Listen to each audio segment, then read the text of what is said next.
Joshua 3. Actually, ang chapter po na yan o parte ng Biblia dito sa Joshua chapter 3 is actually a passage of transition. Nagta-transition po ang nation of Israel from wandering in the desert for at least 40 years and now about to step into the promised land. Pero bago pa man sila mapunta doon sa disyerto, sila po ay inalipin ng mga Ehipto sa loob ng 430 years. And after decades of slavery, finally, God is transitioning them from wandering in the desert to occupying the promised land. Ibang-iba po itong season na ito sapagkat sanay po sila sa loob ng 400 years na sila po ay inuutusan ng Egyptian, tuturuan sila kung ano ang gagawin nila, ano ang sasabihin nila, at maging yung worth nila ay dinidikta ng mga Egyptians. At dahil po sila'y alipin ng bansang ito, ang kanilang mga kamay ay meron din pong tanikala. Wala silang sariling kalayaan. Pero ang pinakamatinding bandage ng nation of Israel ay hindi yung tanikala sa kanilang kamay, kundi yung tanikala sa kanilang isipan.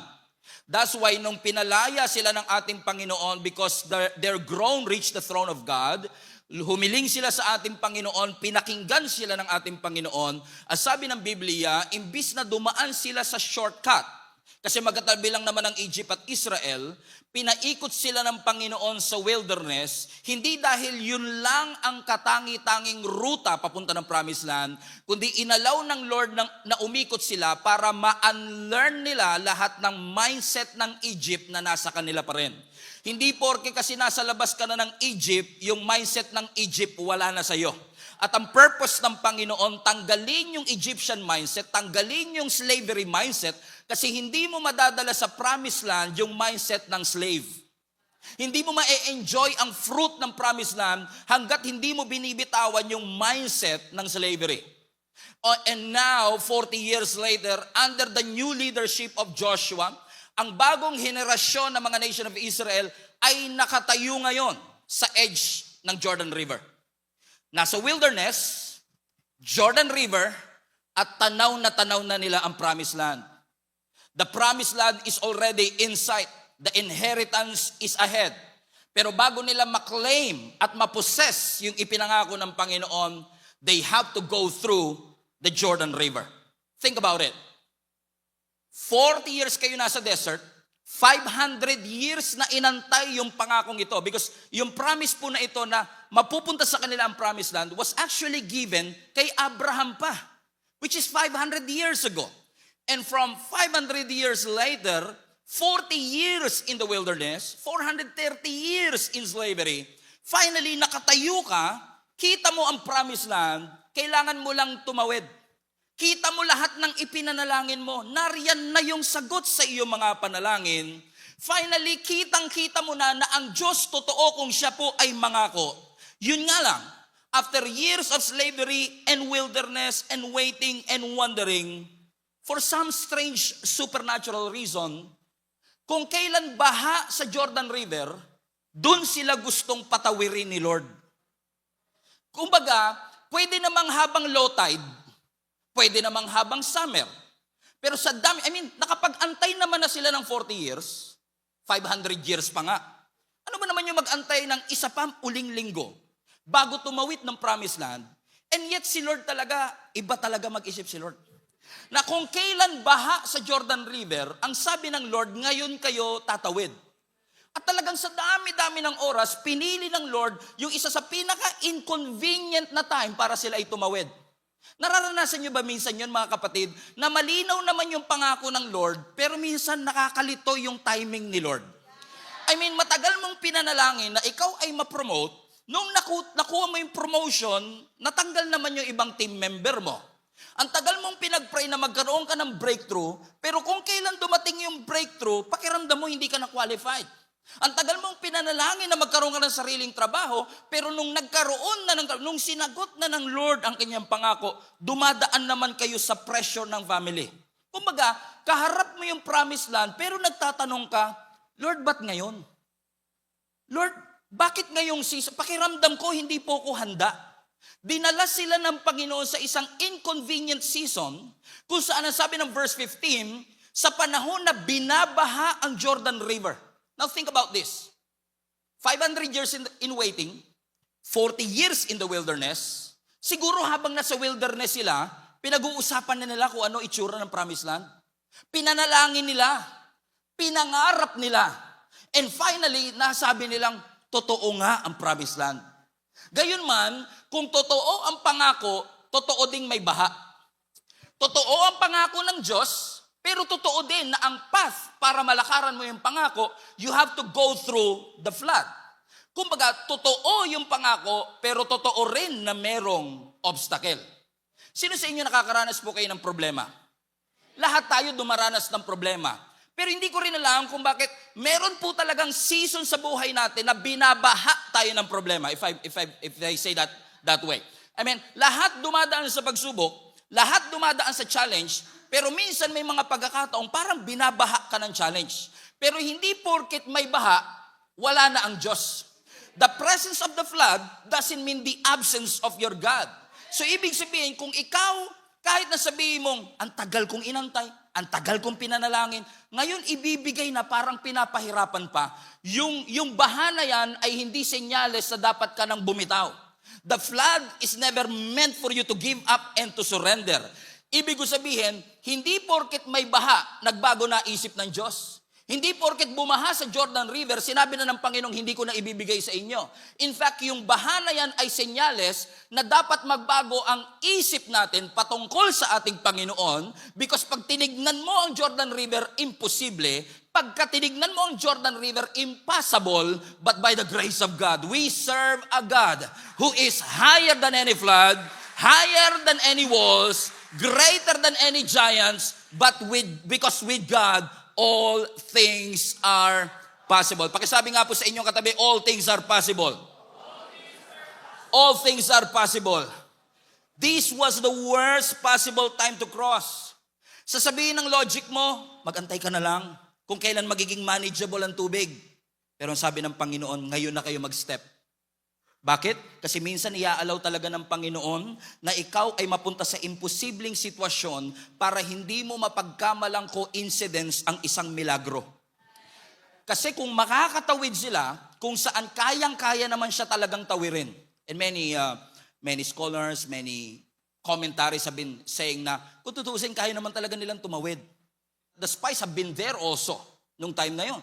Pero kung lahat kayo malalakas, okay yun. Pero kung may dala kayong bata, meron kayong dalang mga seniors, medyo mahihirapang tumawid ang 1,000,000 tao sa high tide na Jordan River. Pero minsan, iaalaw talaga ng Panginoon na abutan mo yung baha. Hindi para i-discourage ka, kundi para pakita sa'yo na kapag nakatawid ka dyan, hindi mo sasabihin logic yan. Hindi mo sasabihin talent yan. Hindi mo sasabihin human ability yan. Kasi ang human ability mo sasabihin hindi kaya. Ang sabi ng logic mo, tsaka na lang. Ang sabi ng isip mo, parang imposible yata ito. Hindi nila pwedeng sabihin, kaya tayo nakadaan kasi nakisama ang panahon. Hindi nila pwedeng sabihin, nakatawid kami kasi manageable naman yung taas ng tubig.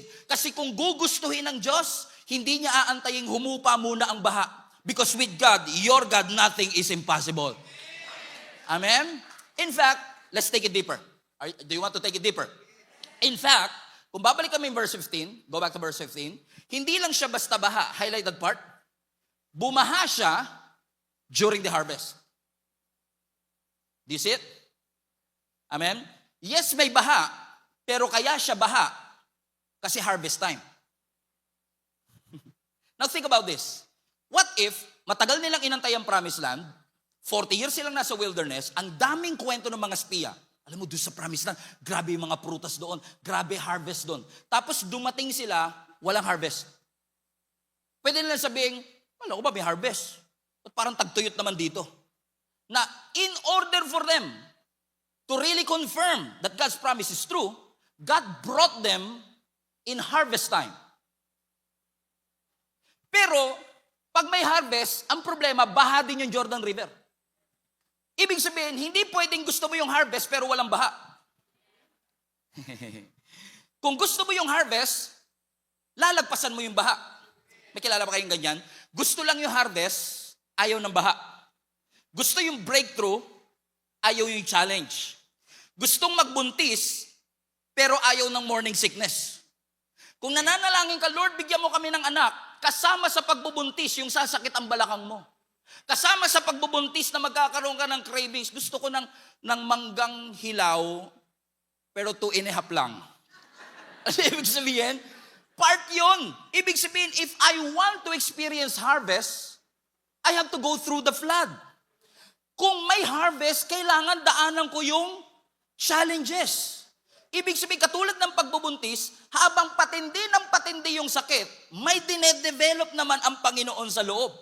Na minsan niyaalaw ng Diyos na dumaan ka habang baha para hindi mo maipasa sa human ability yung bagay na dapat sa Diyos naman pala talaga. Because ito lang ang alam ko, kung mas mataas ang baha, mas maganda ang testimony. Kung mas matindi ang challenge, mas malinaw ang testimony.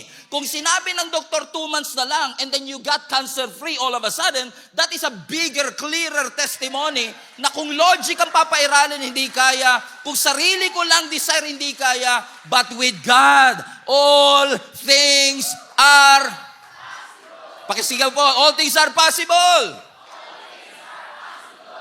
So baha. So in order for them to experience the promised land, in order for them to possess their possession, they have to go through the promised land, through the Jordan River. The thing is, baha nga sa Jordan River. So what they did is this, verse 15. Now the Jordan is at flood stage during all the harvests. And yet, watch this, as soon as the priest who carried the ark reached Jordan, everybody read now, and their feet touched the water's edge, verse 16, the water from upstream stopped flowing. Baha. Okay? But sabi ng scripture, baha siya because it's harvest, and yet, as soon as, sabi ng scripture, nilagay ng mga priest yung kanilang paa doon sa tubig, huminto ang pag-anod ng river. Iba ito sa Exodus 14. Sa Exodus 14, nakaranas din ang Israelites ng Red Sea. Remember? Kung saan, Egyptians are behind them, the wilderness is in front of them, but what separates them from slavery to freedom is the Red Sea. Pero iba strategy ni Lord doon. Sa Exodus chapter 14, hinati muna yung dagat, tsaka sila humakbang. Pero dito baliktad. Para huminto yung tubig, kailangan muna nilang humakbang. So, if you want it to stop, you have to step. Okay? So, ganito yan. Ang sinasabi ni Lord, hindi mangyayari yung stop pag walang step. Nga lang minsan tayo kasi, gusto muna natin, stop mo muna, and then I will step. Kilala niyo si Abraham, di ba? Nung tinawag po siya ng ating Panginoon, same Abraham na pinangakuan nitong promised land. Di ba ang sabi ng Lord, you wanna leave your country and go to the land that I will show you. Leave your country and go to the land that I will show you. Question, ano po nauna? Go or show? Ibig sabihin, kung ikaw ay mag-go, God will show. Tayo baliktad. Show mo muna, Lord, and then I will go. So ganito rin yung dilemma nila. Lord, gusto namin pumunta ng Jordan River, pero hindi kami hahakbang dyan, baha eh. Malulunod yung ibang mga kasamahan namin, wala kaming salbabida. Pero if you want us to step, you have to stop. Pero ang sabi ng Lord, if you want it to stop, you have to step. Na para mas maunawaan ninyo, this is exactly what happened to them. Nagpatulong ako sa AI para ma-imagine natin kung ano exactly nangyari. Because sa Red Sea, nahatel, di ba? Pero this is completely different miracle. Let's show the picture, please. So makikita po ninyo, as sabi ng scripture, the moment na humakbang yung mga priest, dala-dala ang Ark of the Covenant, as sabi ng scripture, biglang huminto sa pag-agos. And it formed a heap, ang sabi ng scripture. Ibig sabihin, naging parang pader yung tubig. Although hindi accurate tong image na ito, kasi kung babasahin po nyo sa scripture, yung heap nag-form sa Adam. Okay? Yung Adam, nasa upstream siya. Yung tubig po kasi na yan, galing pa ng Caesarea Philippi. So galing doon sa Judea, Caesarea Philippi, bumababa yung tubig hanggang Dead Sea. Come on? Pero bago yung Dead Sea, Jordan River, and then yung pinanggalingan nito sa Caesarea Philippi. So sabi ng scripture, from Adam Huminto yung, so the moment na humakbang yung mga priest, huminto yung tubig doon sa ituktok sa may Adam. At alam niyo kung gaano kalayo yung Adam to Jericho? Kasi yung tumbok ng pagtawid nila, diretso ng Jericho. Now, let me show the map, please. Mapa. Kaya maganda may mapa sa Bible eh. Okay, kasi para mas maunawaan nyo. If you look at the map, so imagine niyo to, first things first. Galing silang Egypt, di ba? Pwede silang tumawid ng Canaan, Israel, all of a sudden. Pero pinaikot sila ng ating Panginoon into the wilderness of Jordan in Saudi Arabia. Bakit? Kasi alam ni Lord, hindi nila kayang makipaglabanan doon sa mga giants na nasa Promised Land. Kaya pinaikot sila ng Panginoon at nagpaikot-ikot siya dyan sa Jordan, Saudi Arabia sa loob ng 40 years. And then finally, look at this. Ang sabi ng scripture, tatawid na sila, nandun sila sa tapat ng Jericho. Kaya Jericho yung unang city na na-conquer nila doon sa Promised Land, right? Na sabi ng Biblia, the moment na humakbang yung mga priest, yung tubig doon sa Adam from Sea of Galilee, huminto doon. And that was around 25 kilometers away from Jericho. So technically speaking, hindi nila nakikita na huminto. Ang alam lang nila na tuyo. Pero ang totoo, pinahinto, kaya na-stop kasi may step. So technically speaking, possibly, nung humahakbang sila, basa pa. Pero unti-unting nagre-recede yung tubig because God already worked behind the scenes. Up there, upstream, doon sa Adam, na wala nang nagfo-flow na tubig because they step into it. Meaning, ang instruction ni Lord very simple. Gusto mong pahintuin ko, mag-step ka muna. Gusto mo ng milagro? Gumalaw ka. Hindi po pwede na gusto mong pahintuin yung tubig pero hindi gumagalaw ang iyong mga paa. Akala ko kasi dati, pag nananampalataya ka kay Lord, basta ka lang nananampalatayang kaya ni Lord. Totoo naman kaya ni Lord. Pero ang tunay na pananampalataya, hindi ka lang naniniwalang kaya niya, kundi ang tunay na pananampalataya, hinahakbangan mo yung salitang narinig mo. Okay? Faith in action. So now, the moment they step into the Jordan River, they are now walking by faith. By faith, they believe that God would save them. And all of them were able to cross the Jordan River. Anong ibig ko sabihin mga kapatid? What if ang reason na lang kaya hindi humihinto yung Jordan River sa buhay mo? Kasi inaantay ng Lord na ihakbang mo ang iyong mga paa. Yes, naniniwala tayong kaya ng Panginoon, but you have to put your feet on your faith. Lagyan mo ng paa ang iyong mga pananampalataya. Nagbabago ang sitwasyon natin, hindi dahil naniniwala tayong kaya ng Diyos. Nagbabago ang ating mga sitwasyon kasi hinahakbangan natin yung salitang tinanggap natin. So when God says go, don't say no. When God says stop, you stop. But when God says go, you go. Kapag sinabi ng Lord, isubmit mo na yung application. Do not even hesitate na wala kang qualification. Kung sinabi ng Panginoon, i-apply mo na yung visa na yan, go ahead and do it. Do it by faith. By faith you serve. By faith you submit that proposal. What if ang milagrong inahanap mo, hindi na kailangan ng mas marami pang prayer? Yung prayer mo sinagot na. Hindi na kailangang dagdagan pa. Hindi mali. Hindi man nilang malalangin. Hindi man nilang mag-worship. Pero what if, imagine niyo yung mga priest. Lagay natin sa storya. Promised Land, Jordan River. And then yung mga priest, sabi nila, naniniwala ba kayong atin na ang Promised Land? Yes. Therefore, let's pray na pahintuin ni Lord ang baha. Amen. Okay, let's pray. Lord, open the river. Ginawa mo na to sa Red Sea. Open the river. 5 days later, hindi pa rin bukas. Kasi that miracle is not waiting for another prayer. That miracle is waiting for their feet to move. Because the moment their set foot on the Jordan River, all of a sudden, the water from Adam stopped flowing. So hindi dahil nanalangin lang sila, I'm sure nanalangin sila. But it's not more prayer. It's not, marami tayong mga panalangin, mga kapatid. Marami tayong mga dinidesire sa Panginoon na hindi na po nag-aantay ng additional pa. Try kaya natin si Pastor mag-pray. Total, malapit naman siya kay Lord eh. What if binuksan na talaga ng Lord yung pintuan, inaantay na lang ng Lord na pihitin mo yung doorknob? Amen? Ganito lang yan mga kapatid, ano? Kung nagpe-pray talaga po tayong mag-diet, kahit baguhin mo prayer mo, kung hindi mo babaguhin yung diet mo, walang miracle na mangyayari. Do you get what I mean? Kahit na binigay na ng Lord sa iyo yung trabaho, kung hindi ka nagising sa alarm clock. Amen? Sabi mo, ba't di ka nagising? Hinatak ako ng dyablo. Hindi, kama humatak sa'yo. What if yung blessing mo, promotion mo, nakaprepare na, hindi ka lang nagising? Because maraming miracle sa buhay natin, motion activated. Ibig sabihin, kailangan mong gumalaw.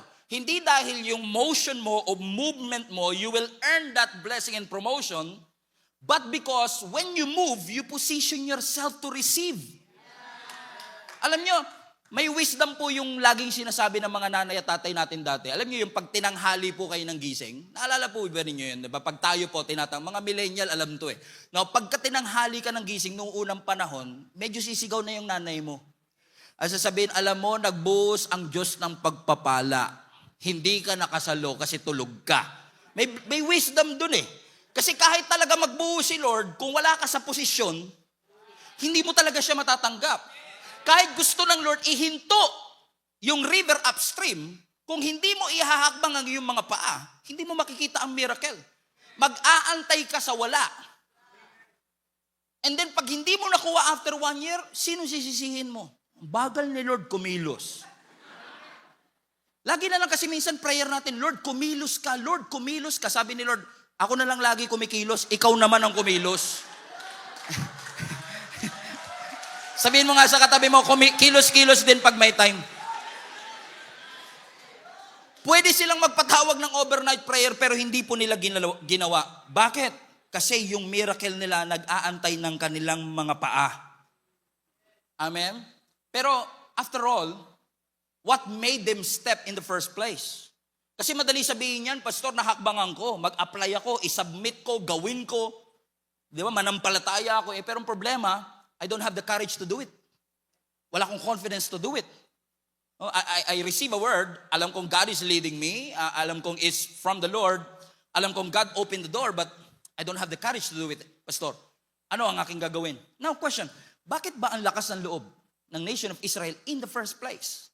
Especially the priests who carried the Ark of the Covenant, to step into that Jordan River habang baha pa ito. You know why? Because they receive a word. Kung babalikan natin ang verse 9. Verse 9.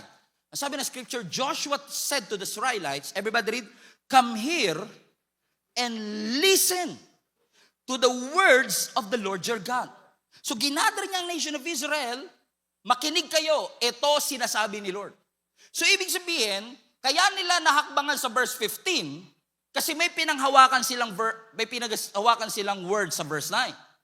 Kasi mahirap talagang humakbang pag walang salita. Huwag kang magpo-full time kung walang salita ang Diyos. Kasi pag wala kang salitang pinangahawakan, madaling mag-quit, madaling umatras, madaling bumalik. Pero hanggat may salita kang pinangahawakan, kahit mahirap, kahit sa unang hakbang, hindi mo makita ang ebidensya. Kahit sa unang sit-up, wala pa kagad yung abs. Absent pa rin. Naniniwala ka, just because God said it, I believe it. Because the word of God is so powerful. Kaya natin sasabing, by faith, I am healed. Saan mo kinuha yung faith na yun? Di ba sa word? Because sabi ng scripture, faith comes by hearing and hearing the word of God. Hindi lang sapat na isang beses ko narinig, as long as I keep on listening. Kaya sabi ni Joshua, makinig kayo. Kasi itong salita na to, pangahawakan nyo pag lumalangoy na kayong ganun. At pakiramdam nyo, malulunod na kayo. You need to hold on to the word. In fact, mga kapatid, the word of God is so powerful that even the universe was created through His word. Amen? Ano ang sabi ng Psalms 33 verse 6? Ang sabi ng Psalms 33 verse 6, by the word of the Lord the heavens were made. Their starry host by the breath of His mouth. Sa NLT translation, by the word of the Lord the heavens were made, and through the breath of His word, the stars were formed. Nagsalita lang ang Diyos at na-form. Ibig sabihin, there is power in the word of the Lord. May kapangyarihan. Alam nyo, ang Diyos po natin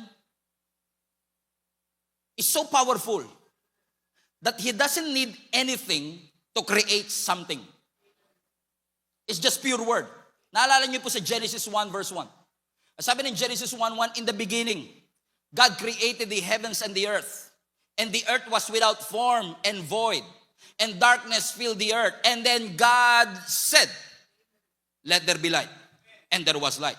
Hindi nagreklamo yung mga ilaw, sinabi, wala pong fuse, walang battery, walang kuryente. Because God said it. They have no choice but to submit to the authority of the Word of God. Alam niyo po ba yung salitang created? In the beginning, God created. That word is from the Hebrew bara. B-A-R-A.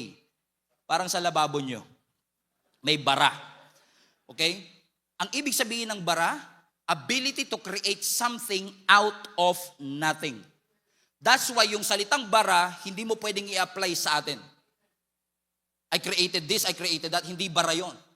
Ang bara para kay Lord lang. Kasi si Lord lang ang may kakayanang lumikha ng something out of nothing. Tayo pag lumikha, we can create something out of something. Pero ang Diyos, when He created something, He can create something out of nothing. So kahit walang form noon at empty noon, wala magagawa yung emptiness but to form something because God said it.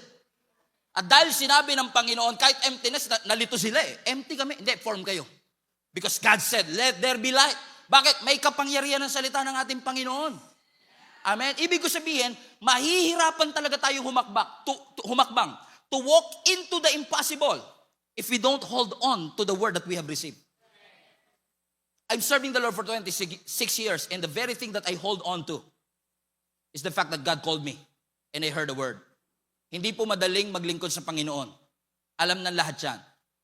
Pero nakakapagtagal ka sa paglilingkod kapag meron kang salitang pinangahawakan mula sa Panginoon.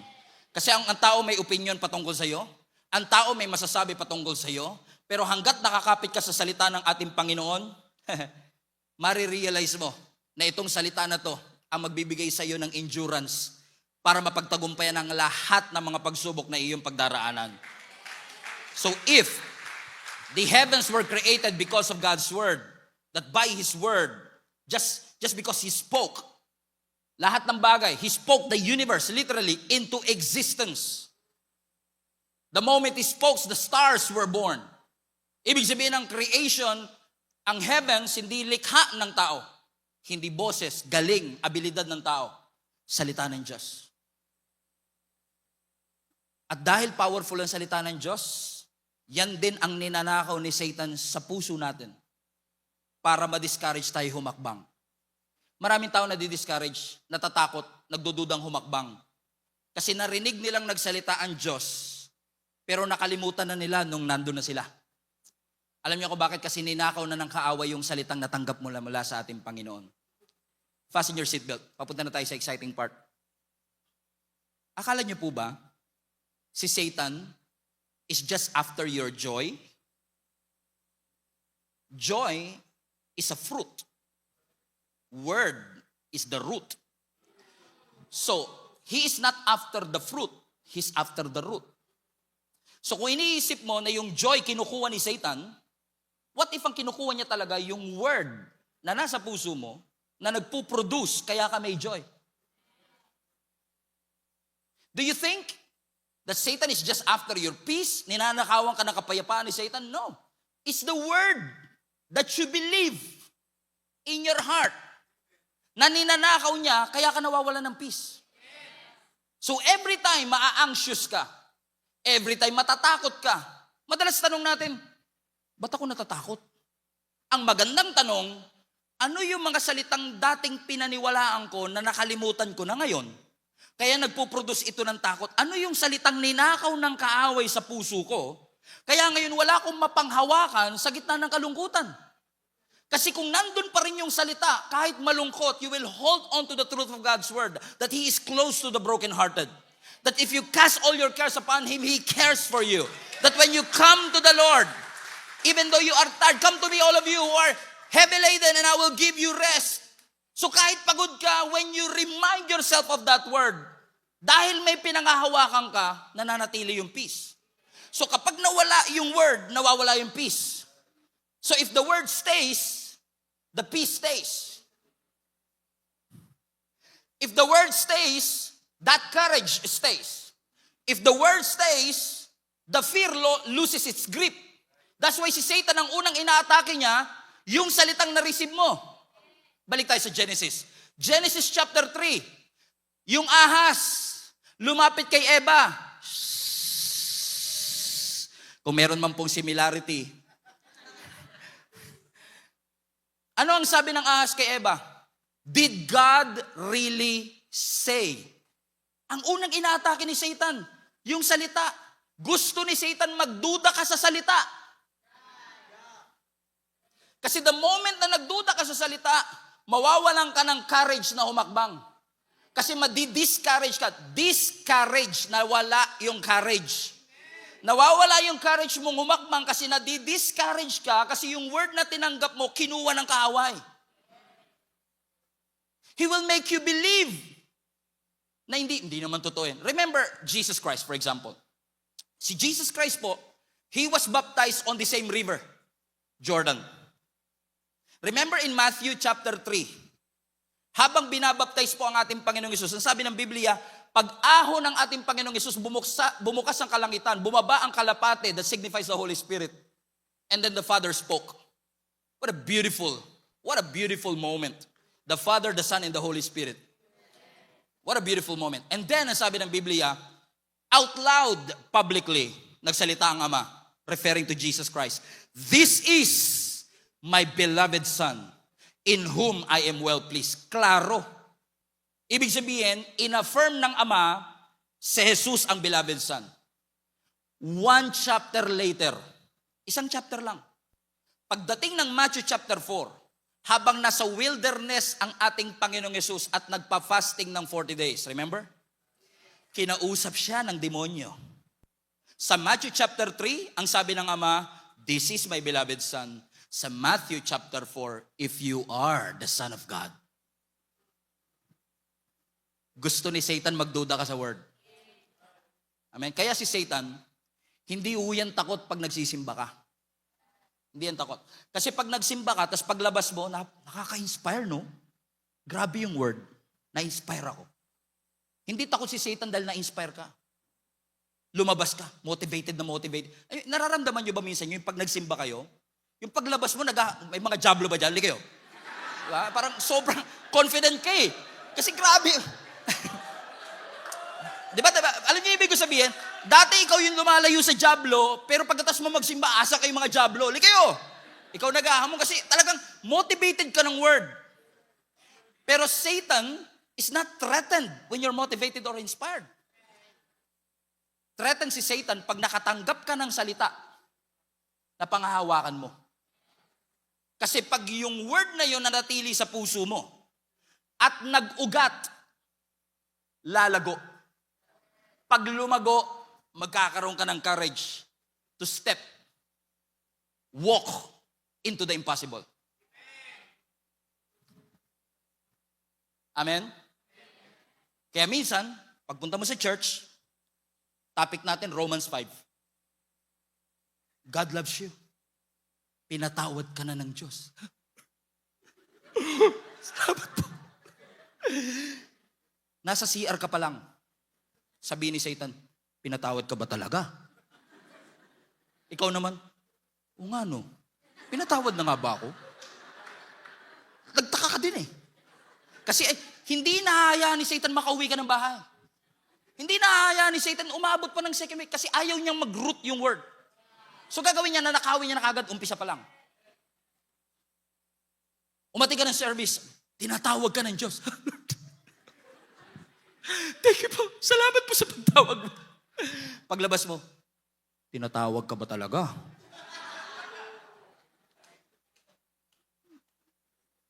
Hindi naman nila alam yung mga kasalanan mo. Paano mo sasabihin tinawag ka? Ang mga tinatawag lang yung mga magagaling at mahuhusay. Hindi ka qualified dyan. Oo nga no. Tinawag ba talaga ako? Amen? Sabi ni Lord sa'yo one Sunday, kasama kita. Tuntua ka. Sabi ka, kasama mo ko. Wala ka pa sa labas. Sasabihin ni Satan, kung kasama mo ang Diyos, ba't naghihirap ka? All of a sudden, nawawala na kagad. Bakit? Ninanakaw ng kaaway. Yung salita kasi ayaw niyang mag-ugat sa iyong puso. Amen? Tatandaan niyo ito mga kapatid. Bakit kasi hindi ginagawa ni Satan? Halimbawa, si Lord to, ikaw to. Lord, ikaw. Si Satan nasa gitna. Alam mo ibig sabihin? Bago pa mangako si Lord, hindi na yan. Yung kukunin niya na kagad, akin yan. Alam mo kung bakit? Kasi kapag nagsalita ang Diyos, hindi niya kayang pigilan ng Diyos. Kapag nangako ang Diyos sa'yo, hindi niya makakancel yun. So dahil hindi niya makancel, gagawin ka na lang niyang makakalimutin. Kasi pag naging makakalimutin ka sa salita, magiging duwag kang humakbang. So, hindi niya mapipigilan ng Diyos magsalita, kaya ang gagawin niya habang nasa puso mo pa lang, kukuhanin niya na kagad. Kasi once na nag-ugat siya, mahihirapan na siya. Amen? Kaya ang gagawin ni Satan, wawasakin niya na testimony mo habang teenager ka pa. Kasi alam ng Diyos, pag natuto ka na mag-preach, pag natuto ka na magbasa ng Bible, pag natuto ka na mag-evangelize, mas mahihirapan siya, pabagsakin siya. Sabi niya, maganda potential ng batang ito, may pagtawag ang Panginoon dito, ngayon pa lang wasakin na natin ang future niya. Bigyan ng lalaki yan.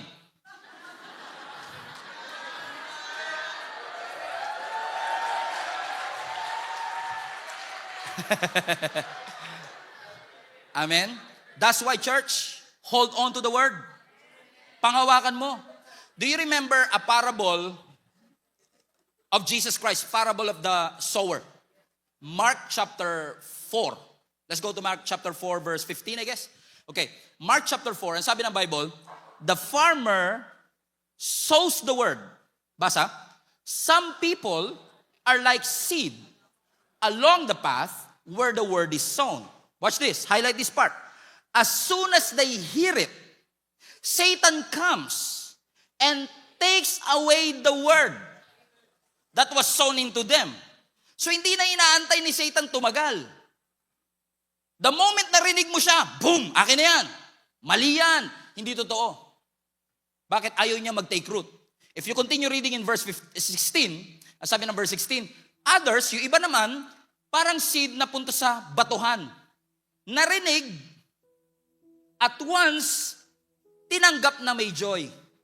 Pero dahil batuhan siya, next, but since they have no root, they last only for a short time. So, nung dumating yung trouble, nung dumating yung persecution, comes because of the word, they quickly fall away.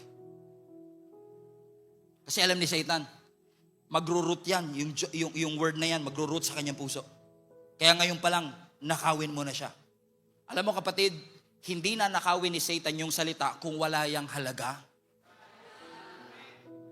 Taas nga po, sino po mga magnanakaw dito? Taas nga po kami lahat ng mga magnanakaw dyan. Aray, baka may umamin. Ako po. Alam niyo yung mga magnanakaw? Naniniwala ako. May nakausap ako dyan joke. Okay. Alam niyo yung mga magnanakaw? Hindi po yan magnanakaw sa isang bahay na walang laman. Kung walang laman, wasak yung bahay, wala siyang mananakaw doon. Kasi walang value doon sa loob. So kung tinatangka ni Satan na nakawin yung salita, ibig sabihin lang nun, nakikita ni Satanas na may value yung salitang maririnig mo. So the best course and the wisest course of action is this. Pray to God. Lord, anumang salitang natanggap ko, selyuhan niyo po ito. Huwag mong hayaang manakaw ng kaaway because as soon as you hear it, gagawin ni Satan na lahat para nakawin yung salita. Para pag sinabi ng Lord, step ka na, hakbang ka na.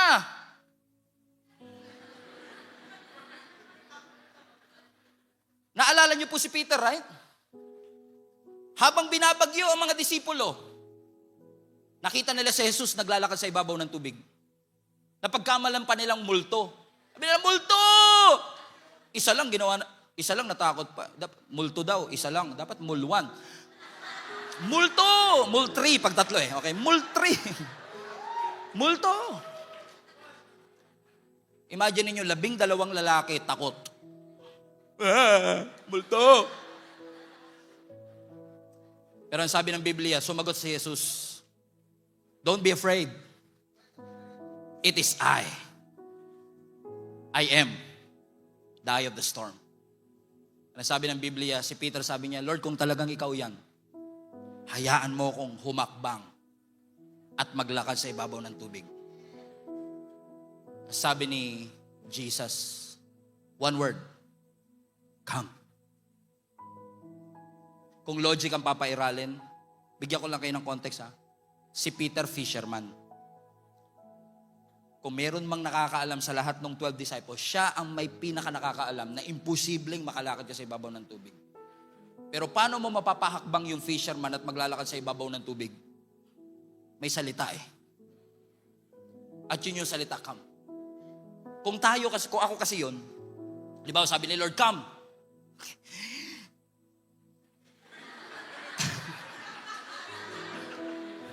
Lord, bago po ako umakbang, tawan-tawa yarn.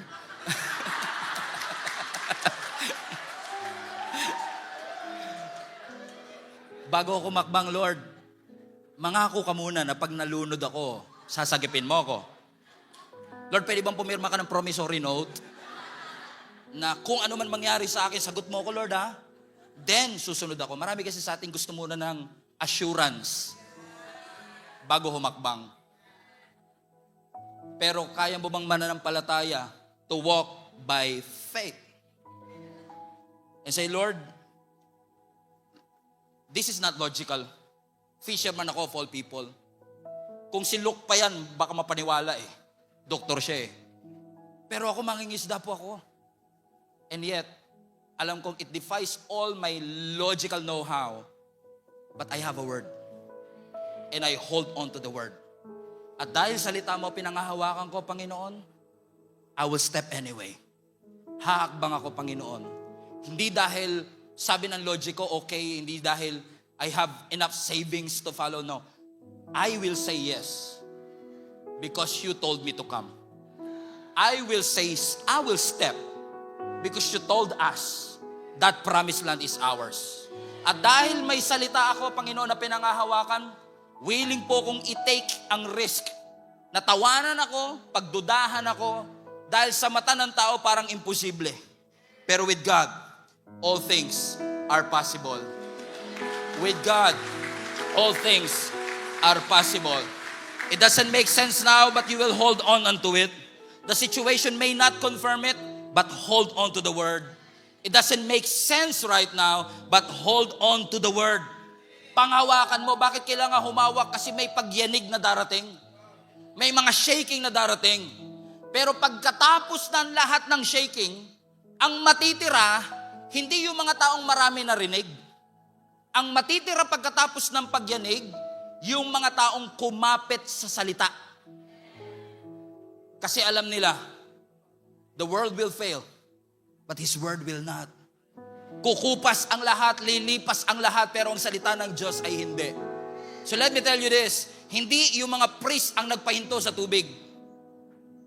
Hindi rin yung paghakbang nila ang nagpahinto sa tubig. It was the word behind the action. Dahil may salita, kahit na humakbang ka kung walang salita, hindi hihinto. Pero kaya may power yung obedience kasi may word na narinig mula sa ating Panginoon. Because that is the missing link, y'all. Kahit gusto ng Lord ibigay, at ikaw humakbang, pero kung wala yung salita, kung wala yung word ni Lord, we will never experience all the things that God has created us to receive. But let me tell you this, as long as you keep on believing in the word of God, mahirap man yan sa unang paningin, challenging, parang gusto mo nang sumuko, parang hindi mo ma-imagine ang sarili mo, na ginagawa yung bagay na pinapagawa ng Panginoon. I wish I have time to discuss all of these things, but the very thing that you will hold on to when things are rough and tough, when your backs are against the wall, is the fact that I receive a word. And because I receive a word, I hold on to the word. 5 years later, 10 years later, 20 years later, nagsasuffer ka, nakangiti ka pa rin, nagsasuffer ka, pero nakatayo ka pa rin. There's no guarantee that there's always a breakthrough on this. Pero ang alam ko lang, if you hold on to the word, He will never abandon you. He will never leave you. Kasama mo siya. Kasama mo siya dun sa pagtawid.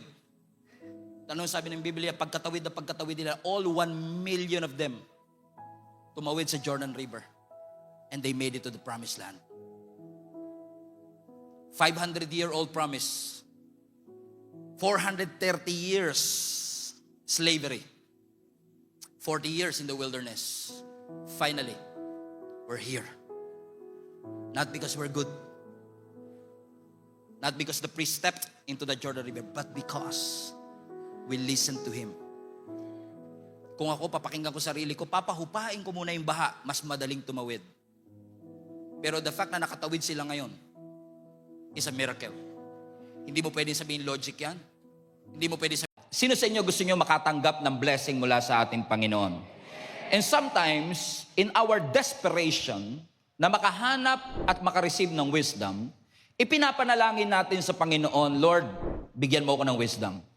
Yung iba siguro sa inyo, hindi nyo lang pinagpipray, dinedeclare nyo araw-araw, I am blessed and highly favored.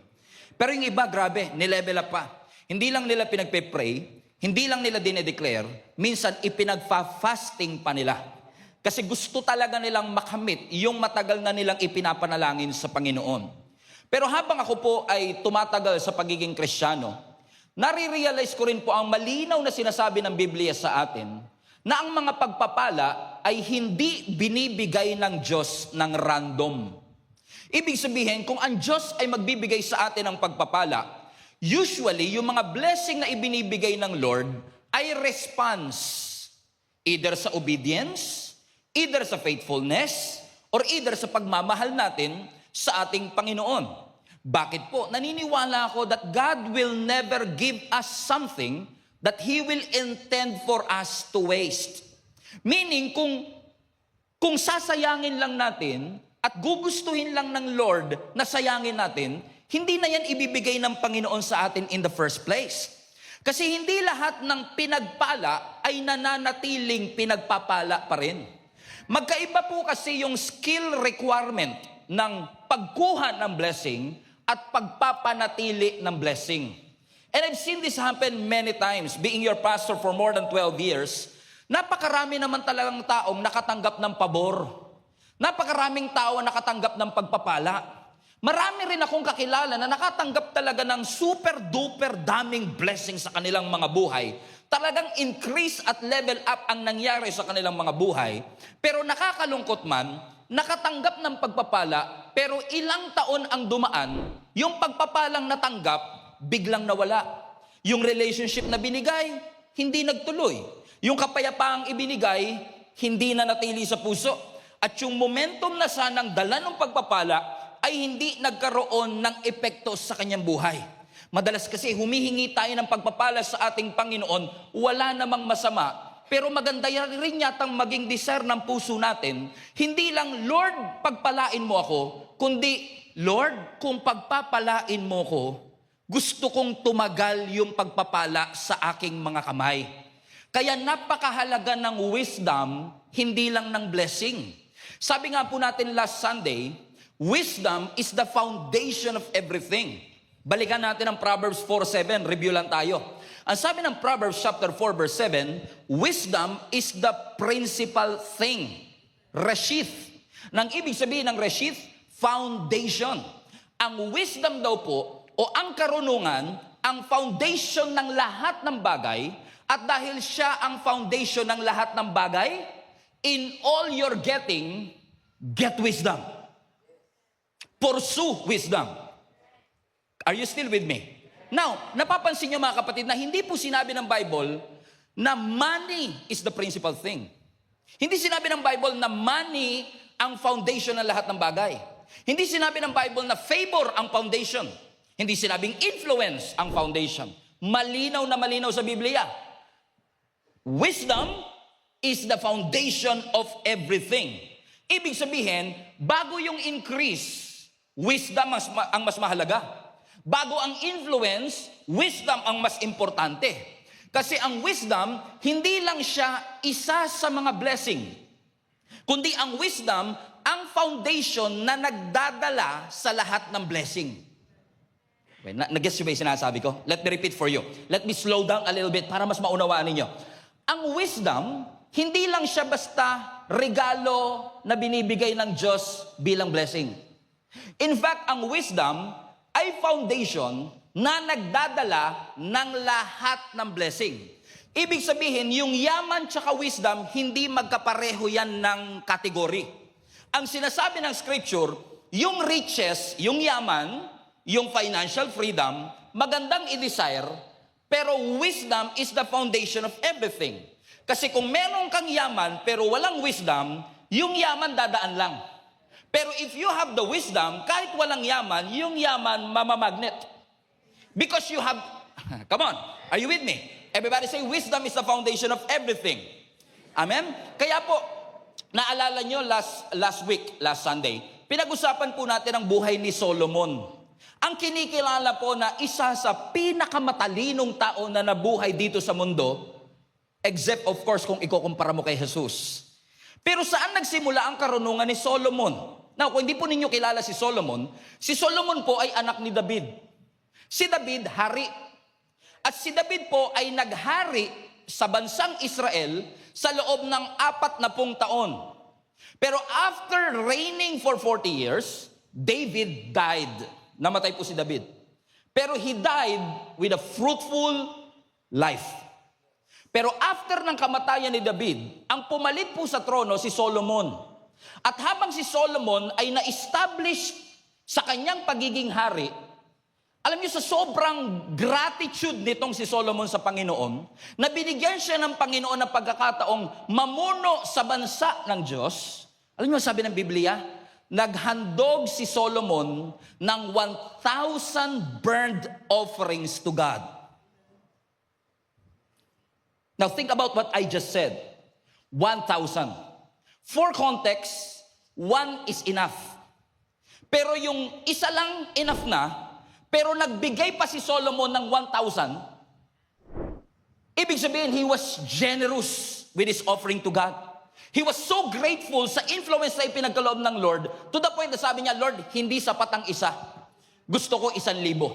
At dahil 1,000 offering ang binigay ni Solomon, natuwa ang Panginoon at ang sabi ng Diyos sa kanya, ano ang gusto mong ibigay ko sa iyo? Kaya wag na wag niyong sasabihin sa akin na ang Diyos hindi nagre-respond sa generosity. Because klarong-klaro sa text na ito, that when you are giving something to God, God will never allow you to outgive Him. Kasi gagawa at gagawa ang paraan ng Diyos na walang utang ang Diyos sa iyo. Na kung nag-offer ka ng 1,000 burnt offerings, ang sinasabi ng Panginoon, Solomon, what do you want me to give to you? It is like a blank check. Magkano? Anong gusto mo? Now, kung ako yan, kaya to 10 million, 100 million. You could ask for anything. Pwede siyang humingi ng pera, pwede siyang humingi ng malaking palasyo, pwede siyang humingi ng kamatayan ng kanyang mga kaaway, pwede siyang humingi ng kasikatan. Pero sa dami-dami ng pwede niyang hingiin, ang sabi niya, Lord, gusto ko magkaroon wisdom to govern the people that you have entrusted me. And God was so pleased. Natuwa ang Panginoon na pwede niyang hingiin ang lahat, pero ang hiningi niya wisdom. Na ang sabi ng Bible sa 2 Chronicles chapter 1 verse 11, sumagot ang Diyos. Ang sabi ng Lord kay Solomon, God said to Solomon, since this is your heart's desire, dahil ito ang gusto at laman ng iyong puso, and you have not asked for wealth. Sino sa inyo ang naniniwala kung yung katabi mo ang tinanong, wealth ang isasagot niya? Kaya ang sabi ng Lord kay Solomon, natutuwa ako sa iyo kasi yung desire ng puso mo, pwede mong hingiin yung yaman, di mo hiningi. Pwede mong hingiin possession, hindi yung ma-possess, kundi meron kang pag-aari. Hindi niya hiningi. Pwede niyang hingiin yung honor, hindi niya hiningi. Sabi ng Lord, pwede mong hingiin ang kamatayan ng iyong mga kaaway, pero hindi mo hiningi. And since, next verse, and since you have not asked for a long life, pwede rin niyang hingingin yung mahabang buhay, pero hindi niya hiningi. But you ask for wisdom and knowledge to govern my people over whom I have made you a king. Fasten your seatbelt. Verse 12. And therefore, wisdom and knowledge will be given to you. Hold on a second, di pa tapos. Highlight this part. And I will give you also. Question, hiningi ba niya yung yaman? Hiningi ba niya yung possession? Hiningi ba niya yung honor? Pero dahil tama yung order ng paghingi, kahit hindi hiningi, binigay. Kahit hindi hiningi. Ang punto, simple lang. Kung tayo siguro tinanong, wag ko na kayo dadamay, baka magalit kayo sa akin Kung ako na lang, siguro kung ako binigay, ang unang papasok sa isip ko, siguro pera para makapagpagawa ng building ng church. May mga ganyan pa tayo minsan, ano? Okay, para makatulong sa mahihirap, tapos maibablog ko. Di ba?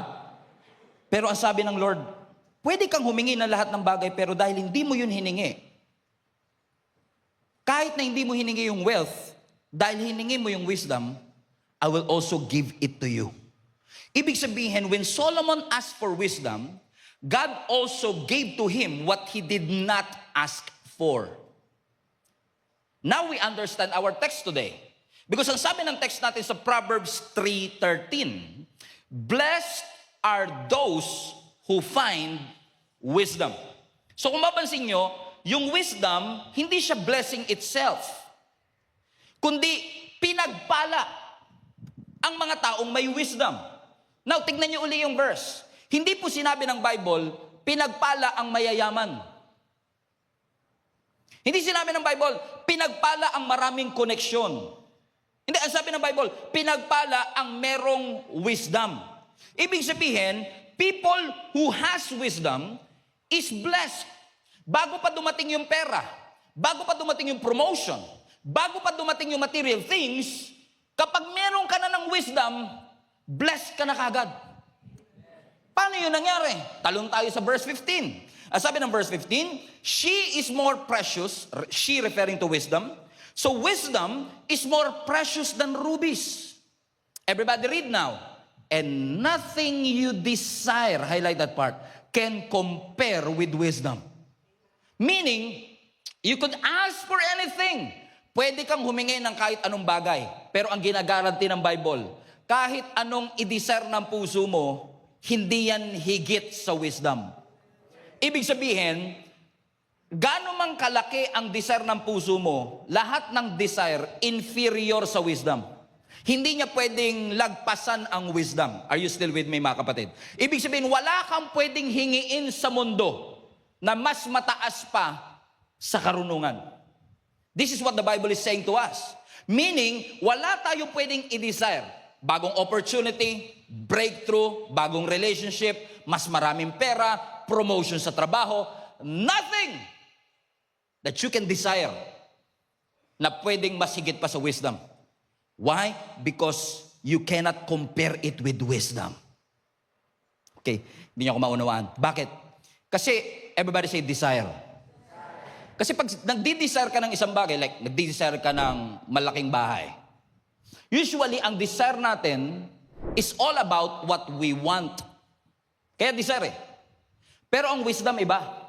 Wisdom, ang desire is all about what you want. Pero ang wisdom is all about what's good for you. Kaya siya magkaiba. Kasi pwedeng may dinidesire ka, hindi makakabuti sa'yo. Kaya, yung wisdom na sinasabi ng Biblia, maaaring hindi mo gusto, maaaring hindi mo pangarapin. Pero kung ito makakabuti sa'yo, yon ang ipagkakalob at iaalaw ng Panginoon sa atin. Okay. Hallelujah. Praise God.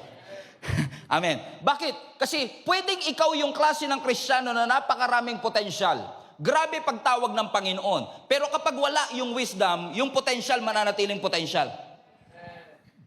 Are you with me? Halimbawa, hindi ako nagbe-bake ng cake. Hindi ako baker.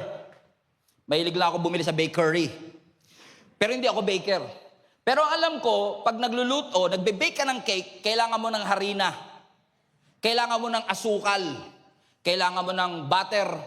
Kailangan mo ng oil o mantika.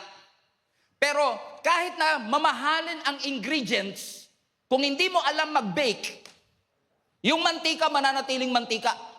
At yung harina mananatiling harina. So it's one thing to have the ingredients in front of you, but it's another thing to have the skill to bake the cake.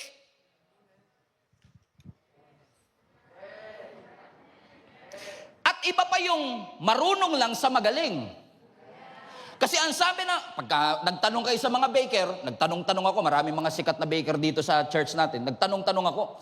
Alam mo, ang sabi nila, Pastor, napakahalaga ng timing sa pagbe-bake. Kasi pag nasobrahan ka ng lagay sa oven, pwedeng masunog. Pag kinulang, hindi mabubuo. May measurement pa yan. Pag hindi tama ang measurement, makaka-apekto sa lasa. Pag di tama ang measurement, makaka-apekto. Minsan titigas yung cake. Bukod doon, kailangan tama pa yung temperature. Kasi pag hindi tama yung temperature, pwedeng mag-shrink. Now, may mantika na nga ako eh. Poproblemahin ko pa ba yan? Bakit? Kasi ganun sa buhay. Hindi porket may potential ka, magsasucceed ka sa buhay. Kasi it's one thing to have a potential, it's one thing to have a calling, it's one thing to have the talent, but if you don't have the wisdom to use the talent, if you don't have the wisdom to use the resources that God has entrusted to you, yung perang meron ka, pwedeng ikayaman ng iba, pero yung perang hawak mo, pwedeng ikalugi mo. Anong difference? Pareho kayong may pera, pero yung isa may wisdom, isa wala. Tahimik ka. Sabi mo sa katabi mo, mukhang ikaw topic ng pastor na kamukha ni Glock 9. Sabi mo nga sa kanya.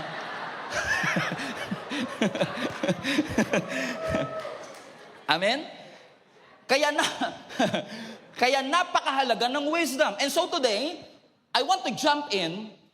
If wisdom brings blessing, what are the 3 blessings of wisdom based on the text that we have talked about, based sa Proverbs chapter 3? Ano po ang 3 pagpapala na hatid ng wisdom? Number 1, ang unang blessing ng wisdom, wisdom produces. Ibig sabihin, wisdom adds value to you.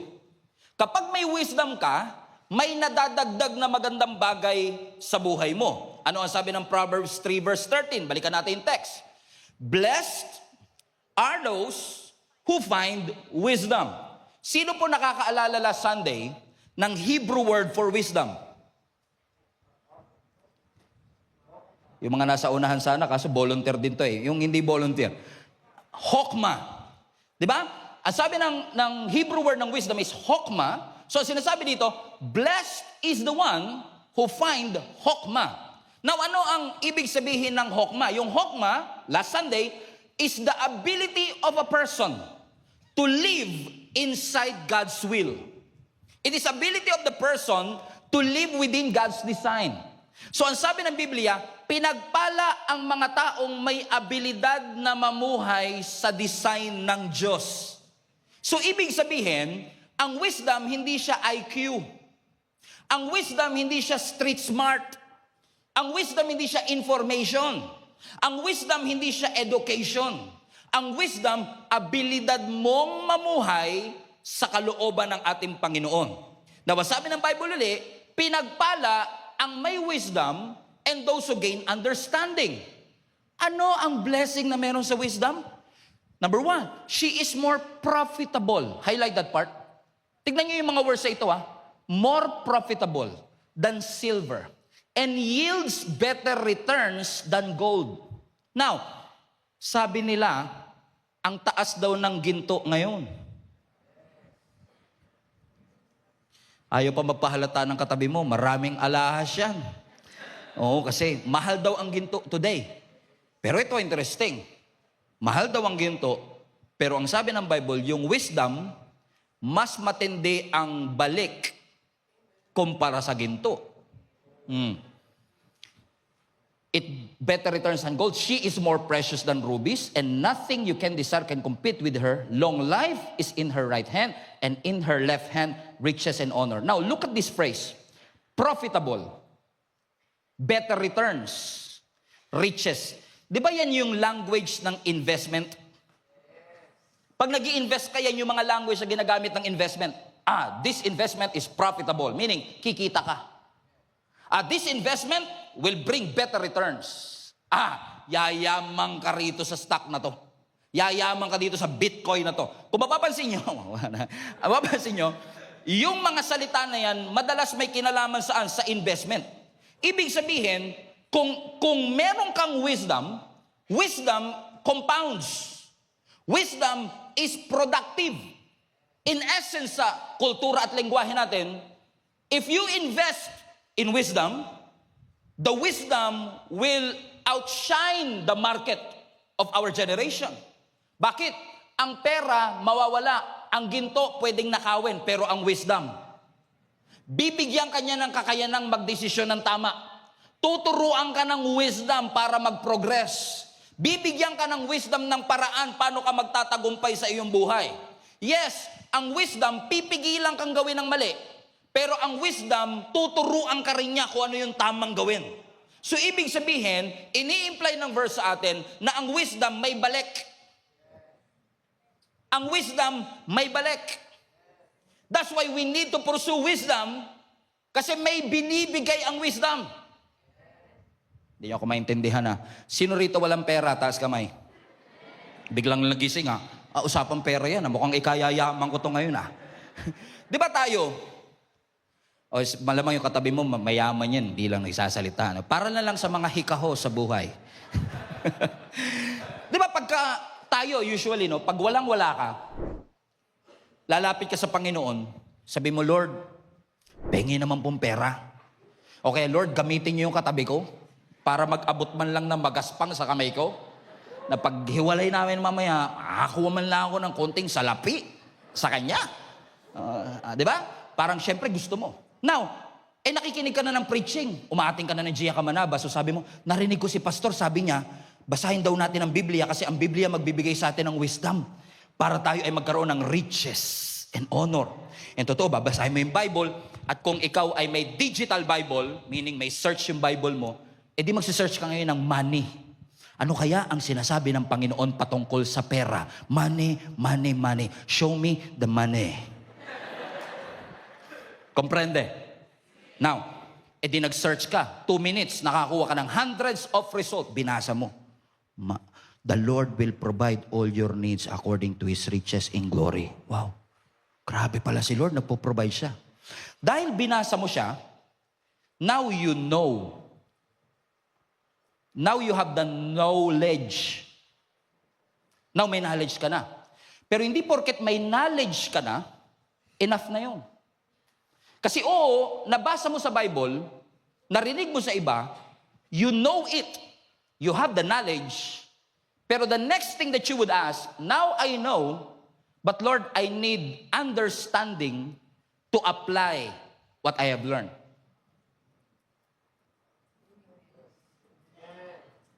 Kasi apparently, pag humihingi tayo sa ating Panginoon, humihingi tayo, Lord, bigyan mo ako ng pera. Pero what if, ang totoong kailangan mo, hindi pera, kundi wisdom para pamahalaan yung perang meron ka na? What if lang? Kasi napansin ko po na napakaraming tao in our generation, baon sa utang, hindi dahil kulang ang pera. Baon sa utang kasi walang wisdom. Paano gagamitin yung perang meron siya? Paano i-invest yung perang meron siya? At paano isi-save yung perang meron siya? So you have the knowledge, but it doesn't mean you have the wisdom. Nakakalungkot yung iba. Pag hindi talaga binabasa ang Bible, gusto ng wisdom pero ayaw basahin yung knowledge. Humihingi ka ng wisdom pero tamad kang basahin yung knowledge. Okay, hindi ako maintindihan ha. Huwag kang umasang papasa ka sa exam kung di ka nagbasa. Kung di ka nag-review. So it's possible that we are asking God for a result. Pero ang sinasabi ng Panginoon, don't be lazy to read the Word. Because when you read the Word, you will have wisdom for you to apply. Kasi ang wisdom, hindi ka lang niya tutulungang... Pasensya na kayo, kanina pa tayo nagsasalita. Kasi ang wisdom, hindi ka lang niya tutulungang magtagumpay. Ang wisdom, tutulungan ka rin niyang mapanatili yung katagumpayan na meron ka. Kasi napakarami pong tao ngayon ang umangat pero hindi nagtagal. That's why we have to have wisdom in our lives. Sino sa inyo gusto nyo ng elevation? Gusto nyo ng success? Gusto nyo ng height? Yes, we all want increase in our lives, but wisdom brings increase and stability. That's why we need to ask God, Lord, I need wisdom in my life because I know that wisdom will be able to produce something in me. Tingnan nyo, pag ang tao may wisdom, alam niya kung kailan siya oo. Alam niya kung kailan siya hihinto. At alam niya kung kailan siya mag-aantay. Because it produces something in us. Are you still with me? Parang sapul na sapul katabi mo, no? Number 2. Ano ang pangalawang blessing ng wisdom? Ano po yung una? Wisdom produces. Number 2, wisdom prevents. Wisdom prevents. Ibig sabihin, when you have the wisdom, may addition. Praise God. When you have the wisdom, may idadagdag. Pero when you have the wisdom, meron ding subtraction. Pag may wisdom ka, may idadagdag si Lord. May blessing na ibibigay. May breakthrough na ihahatid. Pero kapag may wisdom ka rin, hindi lang addition. May subtraction. Isusubtract niya yung pain. Isusubtract niya yung regret. Isusubtract niya yung panghihinayang. Sino sa inyo naniniwala, mga kapatid, na ang pinakamatitinding miracle sa buhay ng tao, hindi mo makikita? Sino sa inyo mga magulang na pagtapos niyo po ng pag-aaral ng inyong mga anak kahit nahikahos kayo noon? Taas kamay. Miracle ba yon? Miracle. Sino sa inyo na promote sa trabaho kahit na 2 beses ka lang pumapasok sa isang buwan? Miracle yan. Okay. So mapapansin nyo, karamihan ng milagro na ikinakategorize natin sa miracle, usually mga bagay na visible, tangible.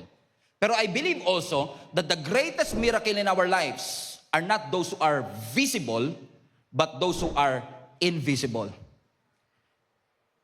It is a miracle na kapag ikaw ay na-aksidente, iningatan ka ng Diyos. Pero it's also a miracle na hindi na nangyari yung aksidente. Because you have the wisdom to follow the rules of the road.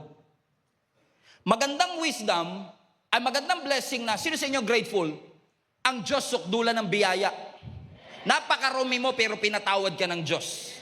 Pero isang milagro din na hindi mo na nagawa yung kasalanan. Kasi may wisdom na ibinigay ang Panginoon sa iyo.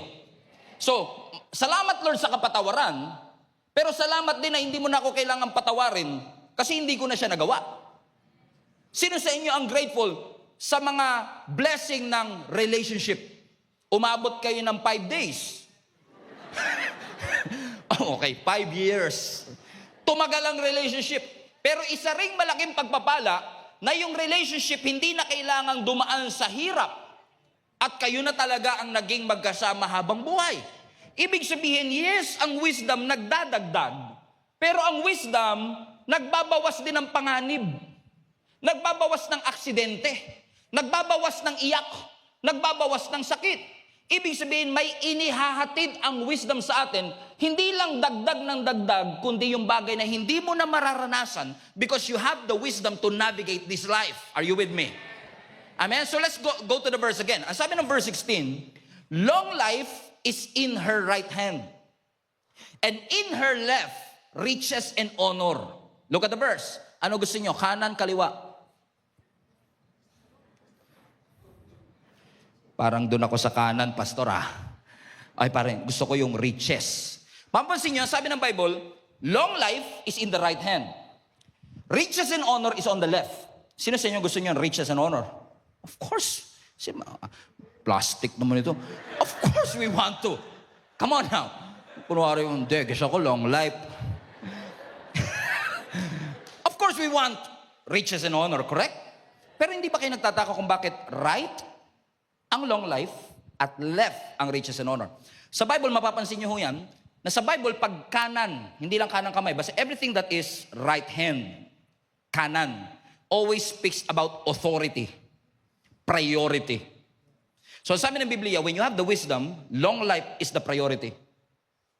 And riches and honor is secondary. Bakit? Aanuhin mo yung yaman kung hindi ka buhay? Aanuhin mo yung retirement pay kung wala ka ng lakas para magbakasyon.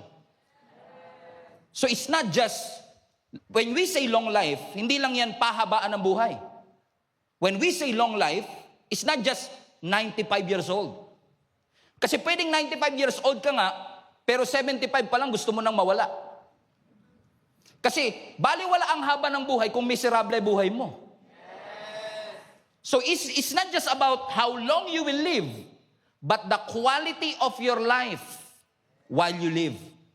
So the Bible is telling us, come on now, that when you have the wisdom, priority ng wisdom, longevity of life. And then, riches and honor. Because the kingdom of God prioritizes the right order. And the right order should be, Lord, thank you for life. Because life itself is a blessing. Alam mo ang sabi ng Matthew chapter 6? Ano po sabi ng Matthew chapter 6? Don't worry about anything. Instead, don't worry about anything. Huwag mong aalalahanin ang iyong kakainin. Huwag mong aalalahanin ang iyong isusuot. Sa Bisaya, ayaw kabalaka. Huwag mong aalalahanin. Sabi mo sa katabi mo, don't worry, don't worry, don't worry. Napansin niyo po ba na yung mga bagay na inaalala mo, yun yung bagay na kulang ka? Kaya ko nga inaalala, pastor, kasi kulang eh. Pero what if, kaya kulang kasi lagi mo inaalala? Amen? Sabi ng Bible, do not worry about anything. Do not worry about tomorrow, but tomorrow will worry about itself. Bakit ano ang sinasabi ng Biblia? Isn't life more valuable than food? Ibig sabihin na sinasabi ng Scripture, masyado ka nakafocus sa material blessing, pero hindi ba ang pinakamatinding blessing talaga ay yung buhay? Life itself? Because when you have the longevity of life, you will have everything. Amen? Meaning, the wisdom that God gives to each and every one of us is able to teach us, for us to experience life in its fullness. Pine-prevent tayo ng wisdom na wasakin ang ating kinabukasan at wasakin ang ating buhay. Because hindi naman sinasabi ng Bible na hindi ka daranas ng pagsubok. Hindi po sinasabi ng Bible na walang pressure. Hindi sinasabi ng Bible na walang pain. Pero ang pinapangako ng ating Panginoon, the wisdom from the Lord will protect you so that you will be able to enjoy the life that God bled for and died for at the cross for you. Ecclesiastes chapter 7 verse 12. Wisdom is a shelter as money is a shelter. But the advantage of knowledge is this. Everybody read now. Wisdom, highlight that part, preserves those who have it. If you have the wisdom, there will be preservation. Kapag may wisdom, maiiwasan mo ang unnecessary conflict. Salamat pag na-conflict ka, tutulungan ka ni Lord. Pero salamat din na hindi na ako dumaan sa conflict. Lord, maraming salamat din na hindi na ako nasugatan in the first place. That you did not just extend my life, you give me a quality of life. Na di bali ng 60 years old lang pero quality, kesa 95 years old pero miserable. Proverbs chapter 22 verse 3, a prudent person foresees danger and takes precaution. Look at that verse. A prudent, highlight that part. Now yung salitang prudent, ibig sabihin yan, maingat. Nag-iisip muna bago humakbang. So sinasabi ng Biblia sa atin, ang mga nag-iisip bago humakbang, yung mga prudent at maingat, yung cautious, hindi sila yung, bahala na, mukhang okay naman, try nga natin one time lang, hindi sila yon. Pero yung prudent, sila yung maingat. Ang sabi ng Biblia, ang mga prudent o maingat sila sa kanilang mga nagiging hakbang. Kasi yes, ang wisdom nagbubukas ng pintuan. Pero ang wisdom tuturuan ka rin, wag yung pintuan na yan. Wag mong hahawakan yung pintuan na yan. Because wisdom will guard you. Hindi po lahat ng nangyayari sa buhay ng tao, atake ng kaaway. Ulitin ko lang. Hindi po lahat ng problema natin dahil sa dyablo. Tahimik na nga yung dyablo sa totoo lang eh. Sabi niya, parang ang taas ng blood pressure ko today. Inaatake yata ako ng dyablo. Ang sabi ng mga Diablo, damay na naman tayo dito. Eh, yung kinain niya yung kanina eh. Kaka-crispy pata mo kasi yan. Tapos nagdamay pa. Masyado natin binibigyan ng credit ang Diablo sa lahat ng mga wrong things na meron sa ating buhay. Pero karamihan ng mga problema natin, hindi Diablo may pakana. Huwag ka titingin sa katabi mo, diretso lang. Diablo pinag-uusapan, nakatingin ka. Baka ma-misinterpret niya, nasa church pa naman tayo. Hindi lahat ng sakit na nararamdaman ng tao, spiritual attack. May mga sakit at sugat tayong nararanasan dahil sa avoidable decisions naman. Pwedeng iwasan, pero hindi na iwasan kasi hindi nakinig. Halimbawa, regret. Alam niyo po ba na ang regret is actually sakit na nararamdaman natin na pwede sanang iwasan ng wisdom. Halimbawa, narinig nyo na ba ito sa katabi nyo? Sana nakinig ako noon eh.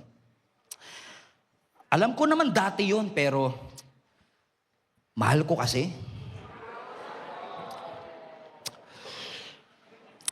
Alam ko namang red flag na noon pa. Kaso nga lang kasi, baka nakita ko, may potensyal, baka naman magbago. Hindi porket nasasaktan ka, ibig sabihin, hindi ka mahal ng Diyos. Marami tayong sakit na nararanasan kasi hindi tayo marunong makinig sa wisdom. Tignan mo nga katabi mo, titigan mo. Sabihin mo sa kanya, red flag nga ni. Ayaw makinig. Red flag nga ni.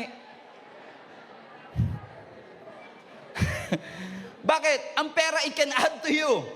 Money can add something to you. Influence can add something to you, but wisdom protects you. Yes, i-celebrate natin ang increase. I-celebrate natin ang addition. I-celebrate natin ang breakthrough. Pero wag niyong kakalimutang i-celebrate ang preservation ng Panginoon. Yung pag-iingat ng Panginoon sa ating mga buhay. Amen. Pasalamatan natin ang Diyos na iningatan ng Diyos ang ating marriage. Pasalamatan natin ang Diyos na iningatan ng Panginoon ang ating negosyo. Na iningatan ng Panginoon ang ating calling, na iningatan ng Lord ang ating testimony, na iningatan ng Panginoon ang ating kapayapaan. Sa totoo lang po, yung mga bagay na hindi nawala sa'yo, mas malaking blessing kesa sa hinihingi mo.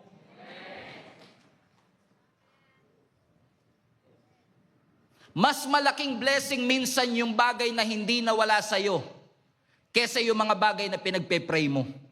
Nagpe-pray ka ng bagong bahay, good. Pero yung hindi nawala yung pamilya mo, mas malaking blessing yun. Kesa dun sa bahay. Sinong titira sa bahay? Minsan lang hindi natin na ipagpapasalamat kasi ang lagi mong ipagpapasalamat, yung milagro. Pero teka, yung hindi na nangyari yung problema. Yung hindi na kailangang maghiwalay.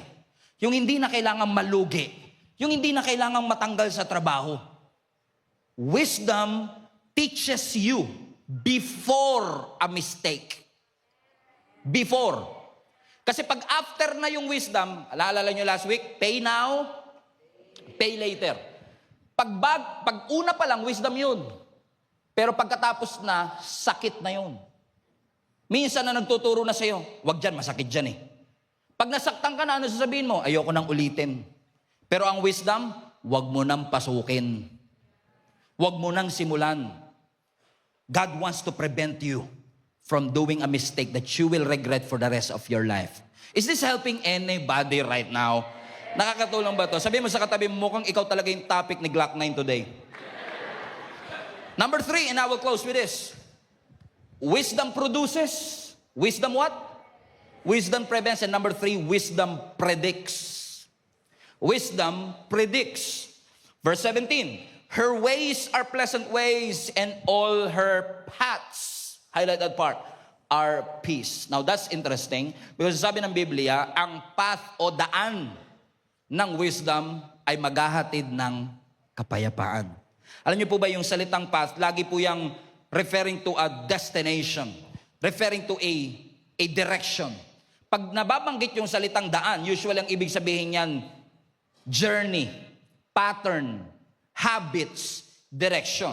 So kung sinasabi ng Bible that wisdom, yung paths ng wisdom ay papunta sa kapayapaan, ang sinasabi ng Biblia sa atin, ang wisdom nagpo-produce ng predictable future.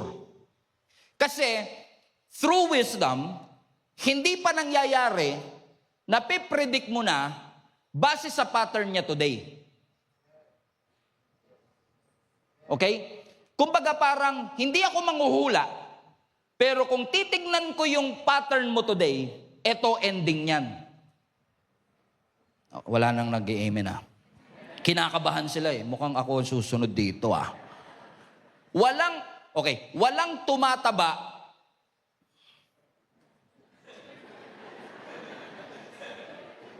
dahil nag-cheat day ng isang araw. Pero pag araw-araw cheat day, hindi na cheat day yun. Pattern na yun. At kapag inaraw-araw mo yung dapat pang isang araw lang, alam ko na future niyan. Pansinin niyo ang Diyos, hindi tinatago ng Biblia sa atin kung ano magiging consequence. In fact, malinaw na sinasabi ng Biblia, sumunod ka, pagpapalain ka. Predictable eh. So kapag di ka sumunod, huwag ka mag-expect ng pagpapala. Pag hindi ka sumunod, pagpapalo yun. Pero pag sumunod ka, predictable eh. Hindi ako judgmental. Hindi din judgmental ang nanay mo. Na-predict lang nila na kapag ka buong gabi kang naglaro ng computer games, Pastor, hindi naman kasalanan nun. Maraming bagay na hindi kasalanan, pero hindi maganda dulot din. Okay. Hindi ko sasabihin sa inyo ang sagot. Pero pag nagpuyat ka ng, halimbawa, natulog ka 4:00 na ng madaling araw, kakalaro. Huwag kayong magalala, taga-ibang church to ha. Kasi dito walang ganyan eh. Okay? Naglaro ka, computer. Hindi naman mali. Pero inabot ka ng 4:00. Napipredict ko na kagad yan. 1:00 ka magigising. No, wala nang wala.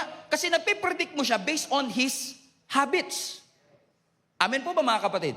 That's what wisdom talks about. Ibig sabihin, if you want a better future, you have to develop a better habit.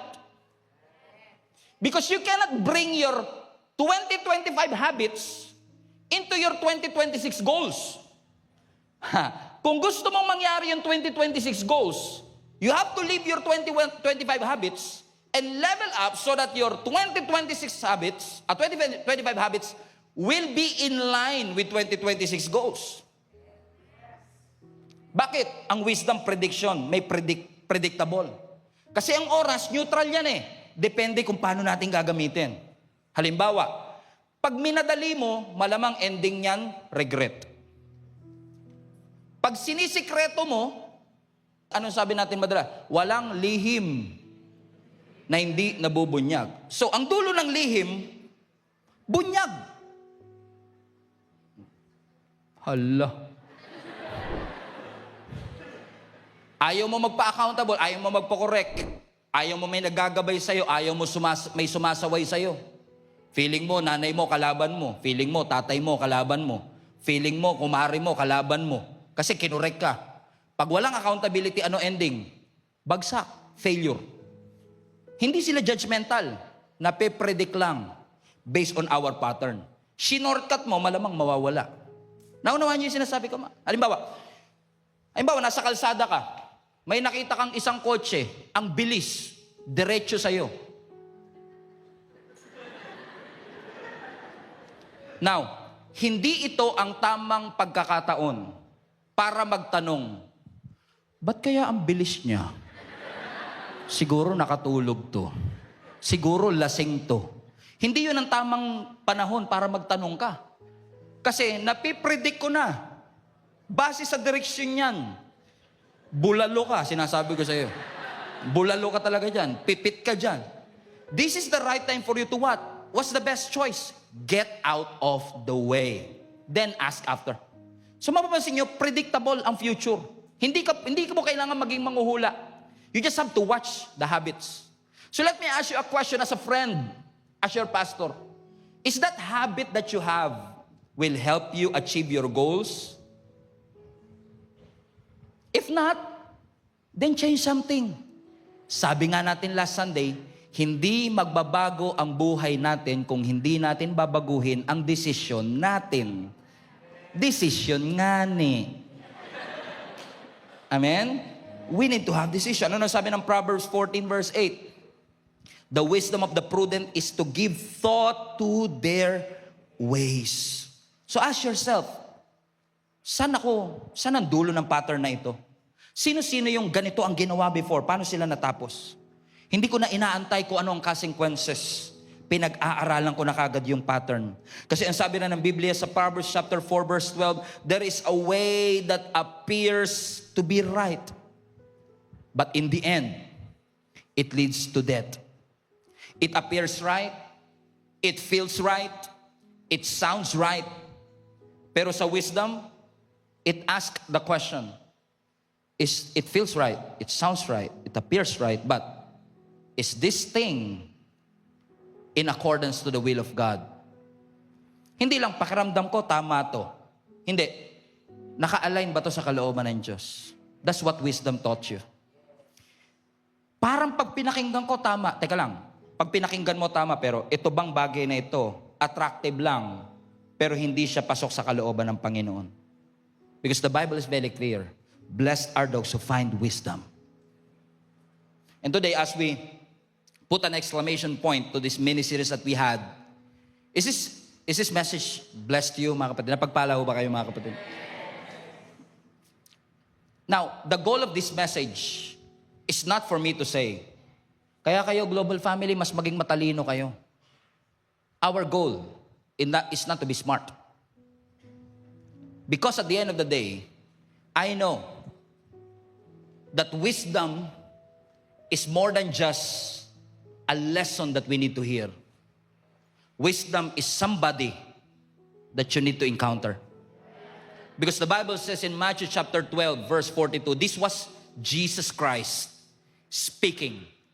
Ano sabi ni Jesus Christ? The Queen of the South will rise at the judgment with this generation and condemn it. Verse 43, for she came, the Queen of the South, from the ends of the earth to listen to Solomon's wisdom. Everybody highlight this part. And now, something greater than Solomon is here.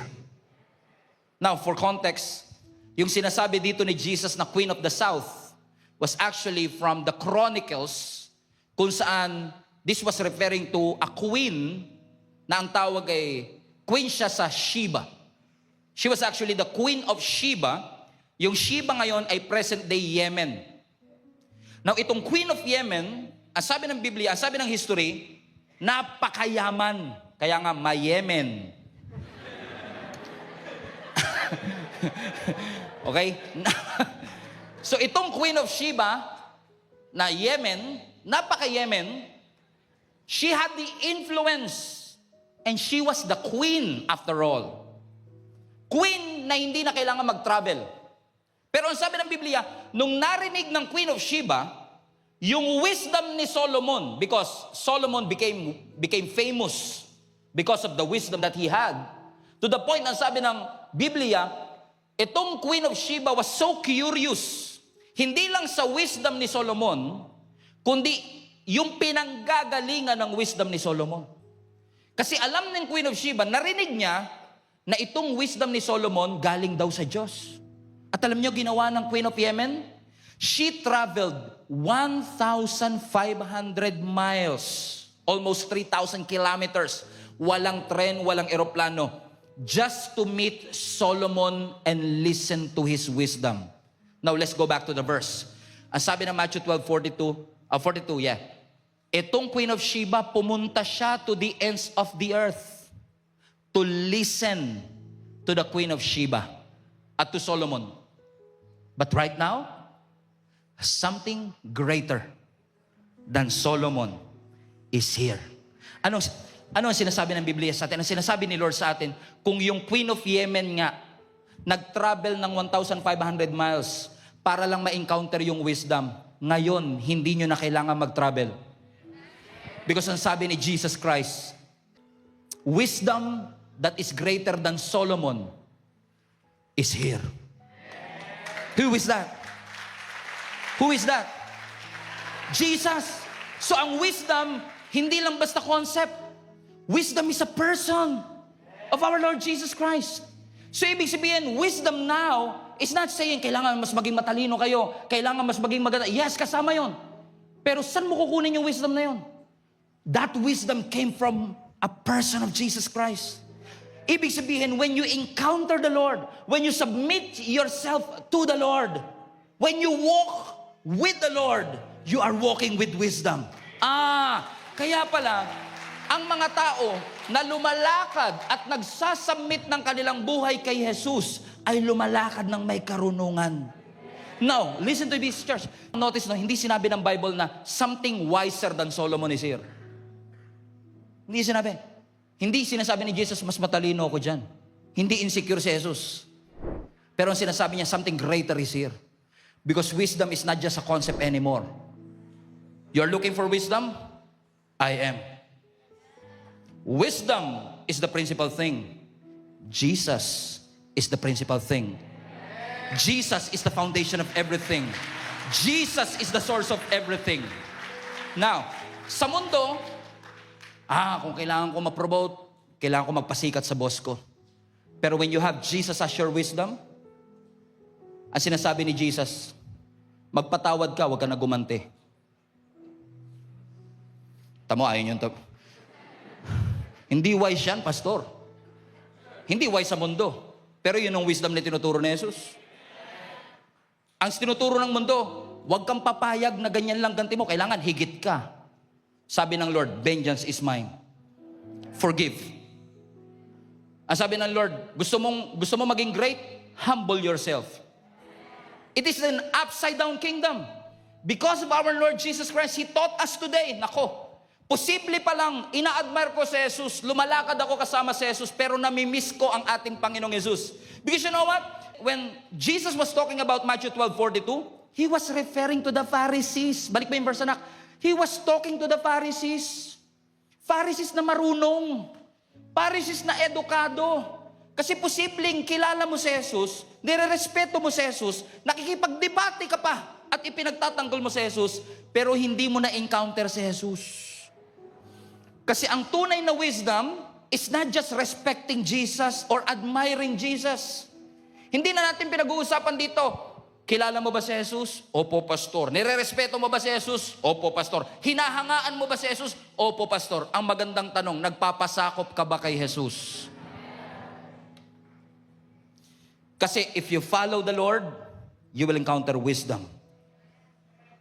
Kaso, iba si Lord. Sabi ni Lord, magpakumbaba ka. Huwag pride ang pairalin. Magantay ka, huwag ka magmamadali.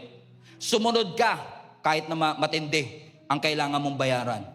Because you can study wisdom all you want, you can quote wisdom all you want, we can debate about wisdom all we want. But the most important thing today is for you to encounter